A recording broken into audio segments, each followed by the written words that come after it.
Welcome to Tales from the Switchful, where I, Jim, look back at some of the weird and wonderful games from the Nintendo Switch.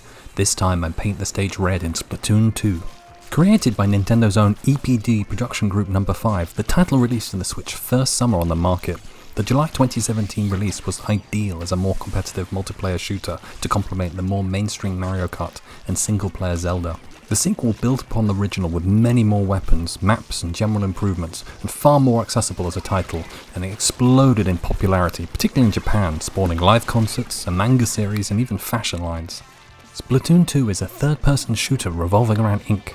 Players must cover the map using weapons, whilst also taking out enemies, typically in 4-on-4 multiplayer matches. Plodding around on two legs, the players can switch into their squiddling or octoling form to swim through any matching ink. Not only does this massively speed up player movement, it refills their ink for combat and heals them from any damage.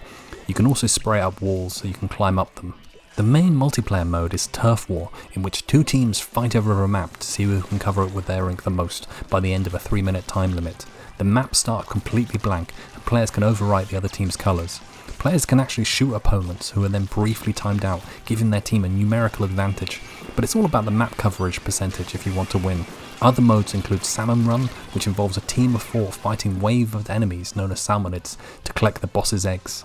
The biggest difference to other multiplayer games were the Splatfests, weekend-long events in which players picked a side over a theme and then would compete for their side in Turf War. By the end of the weekend, whichever side had won were the champions. In Splatoon 2, these events only ever had 2 sides. My first and favourite was Ketchup vs Mayo, and it actually had the red versus white colours, which was a very cool touch. Ketchup was absolutely robbed though. Notably, other Splatfests included Vampire v Werewolf, Action v Comedy, or Money or Love. As I'm not much of a multiplayer gamer, it was the single-player campaign that won me over, alongside my very persuasive friend Ravi, to try out this game as it originally passed me by on the Wii U.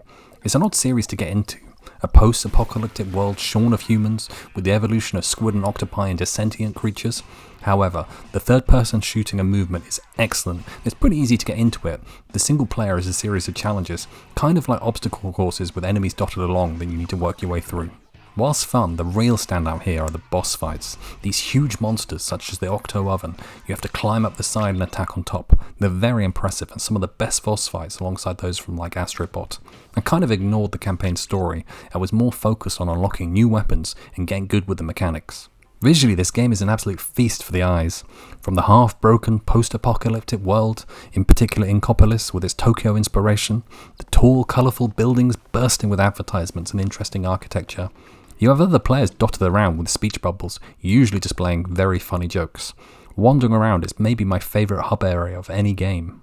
The levels themselves are much more bare bones, in particular in the campaign where they seem to be suspended in space. But this is a crucial design element, allowing the brightly coloured ink to shine ever brighter and allow smaller visual clues to let the player know where to go. The ink looks incredible and I love how the colour changes every time you boot up the game. For someone who barely wanders beyond blue, it's fun to be splashing around in hot pink. The true stars of the show are the characters who just ooze coolness. You can tell how much effort went into their designs. I love that the tentacle hair colour matches the ink and has a very strong customizational outfit options, though it's pretty annoying you have to unlock most of them as you play. The music is so diverse, from the upbeat electronic tunes in Octo to the slow guitar rock for Turf War. I'm a huge fan of the sheer pace of most of these tracks. They perfectly accompany the competitive shooting. It's excellent work from Toru Minegishi, Ryu Nagamatsu and Shio Fuji. The soundtrack got multiple disc releases in Japan alongside huge virtual concerts. Endorphin Surge is probably my favourite track though. Dun dun dun dun dun is permanently etched into my brain. The soundtrack has been added to Nintendo Music app. The in-game sounds are just as good. The sloshing is visceral as you swim through the ink, with the pew pew pew of the guns to the very satisfying bang of destroying big boxes. It all feeds back into satisfying gameplay as audible rewards. I adore the quick online matches, though most people don't bother with the voice chat, which means playing with randoms means it's not the most cooperative game ever. However, the map allows you to go your own way and figure out the fun. Having the match only be 3 minutes and literally throwing you back into the action via jump points keeps the pace going throughout. What's noticeable is my lack of skill, and this leads to some peculiar outcomes. Matches in which I cover so much ground and feel like a core team member often leaves me on the losing side. A terrible match and I barely do anything? Victory somehow. It's nice to get some wins, I just want to muck about. Granted there's pressure, but I'm not sweating as I am at the end of a Fortnite round. What really won me round on this shooter is the sheer variety of weapons on offer. They really lean into the whole painting theme with a myriad of decorating tools. You have your classic guns, with the sniper being particularly interesting in creating long lines of ink. Then there's the giant carbon roller that can be pushed to cover a huge area with ink, as well as a secondary attack to fling it around nearby. My favourite though is Ink Brush, quite literally a giant paintbrush, and it's actually quite similar to the roller in that you can push it in front of you to cover some ink on the ground, but you move much quicker. The spread attack is basically a shotgun, allowing you to get into an enemy area very quickly and do a ton of damage. The variety of design and uses actually made me want to go through most of the weapons here, which never really happens with conventional guns in other games. It runs and looks great on Switch 2, with quicker loading times as well. It's so much more comfortable in handheld mode, with the bigger and smoother shoulder buttons. The two back buttons on the new Pro Controller are ideal for this title. However, Nintendo gave the big Switch 2 update to the third title in this series.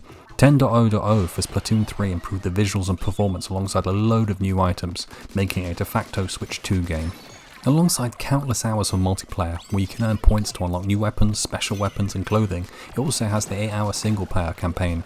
Add to that the Octo Expansion DLC, which is included in an expansion pack for NSO subscribers, which is another 8-hour campaign in which you ride the subway train, completing levels. Here each level has 3 weapons options, and you accrue points that can be used to unlock more levels. It's not easy, but well worth a go.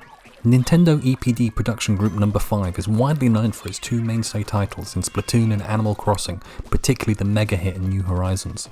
Previously known as Nintendo EAD Software Development Group No. 2, they had an eclectic output in the past, particularly with the Wii series of titles, including Music, Play, but most notably Wii Sports and Wii Sports Resort.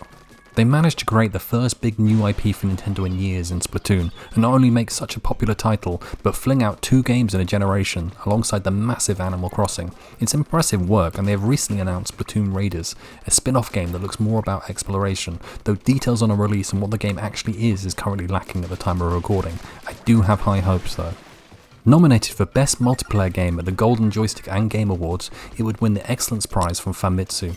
It scored an 83 on Metacritic, coming out in a stellar year for Nintendo and its then new console. Remarkably, the title has gone on to sell 13.6 million copies as of December 2022, cracking the top 20 best-selling Nintendo Switch games, which is hugely impressive. For context, this is about what Helldivers 2 sold with both PlayStation and PC versions. Nintendo, rightly or wrongly, still seems to have the kiddie vibe about them with the public, mainly probably due to their output of games often aimed at younger audience. PlayStation has its gritty third-person dad stories, but the thing about Splatoon is it's just really cool. The characters, the world, the clothing, the music, the vibes are amazing. It's just a great place to hang out. I do have criticisms. I found it a hard game to improve at. The title only really gives you beginner tips, and so you gotta look online. I've still no idea what the meta is, but then again, I'm not really that competitive. Though the city centre looks really cool and never have a clue on where I'm meant to go, the single player is weirdly hidden away, though I do actually appreciate it's a real place rather than just in the menu. Sign-ups for the Splatfests and VADs are a little odd, though I suppose that's to lock you into a team and keep the integrity of the results. It's really weird to spend so much time talking about a game that I love only to go and recommend its sequel. If you have Splatoon 2, definitely dig it out again, but if you don't, then pick up 3. It will cost the same and have far more features and weapons, alongside running fantastically well on the Switch 2. Plus, the single player of 3 is absolutely excellent, the best in the series for me. I'm sure we'll get Splatoon 4 along at some point, but I'm very intrigued by Splatoon Raiders. A spin-off in a different genre, Metroidvania please, would be a welcome change of pace. Anyway, huge shout outs to my friend Ravi for recommending the game, the very fun multiplayer nights we had playing together, and all his thoughts on the title for this video. Thank you so much for watching. Please subscribe for more weekly Nintendo Switch video game essays. Right, time to finally get good with the roller.